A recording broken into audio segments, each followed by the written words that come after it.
Alright, in this video I'll be talking about how to care for leopard geckos. And I got a question or a request to make this video, so I figured why not, and hope you enjoyed the video. You can see my leopard gecko is drinking water right now. And they really do love water, so you're gonna need a water dish for sure. Now, for the setup, you'd want something that's at least, I guess this is a 20-gallon, I think. A 60-centimeter terrarium for one gecko. If you're going to keep more, you want something bigger like this or that. You would want to have a cage net, such as this, if you can see it, to prevent them from escaping. You'd also want some hides, a warm hide and a humid one.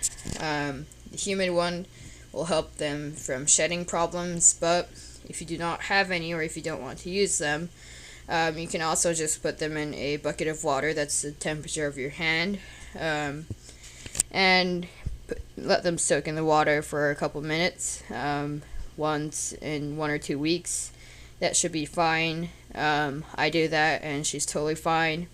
Now, before you guys leave a comment about impaction for sand, if you people already know about impaction, and impaction is this thing where the gecko eats food or something and swallows sand with the food, and the sand stays in the stomach and it won't come out, and basically it's not a good thing. So in order to prevent that from happening, and you want to keep them in sand, you're gonna have to not feed them with a food bowl, or let the food run loose, like crickets running loose in the terrarium, because that's going to definitely cause impaction.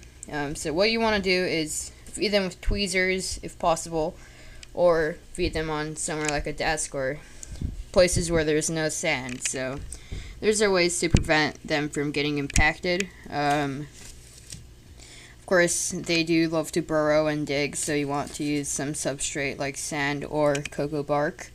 And that should help them, because they really do love to dig.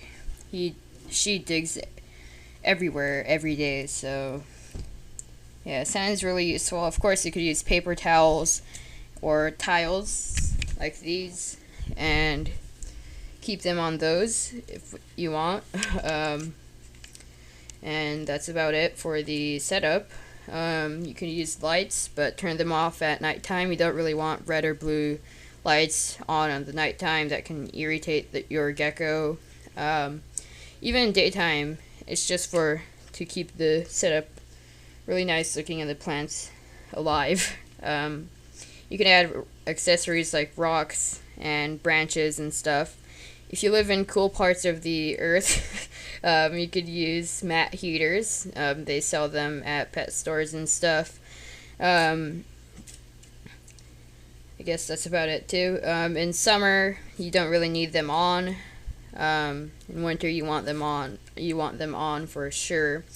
And I guess it's nice to have 2 hides and for a big space for them to roam. So that's about it for the care for leopard geckos. They're really easy to care for. The geckos itself will cost you about $50 or less, or even more.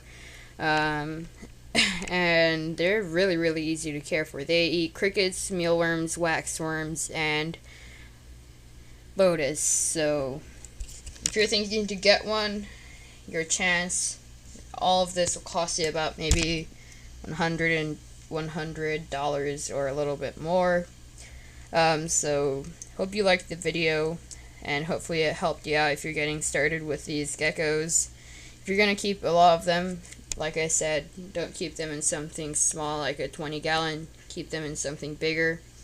And yeah, I hope you guys enjoyed. Bye.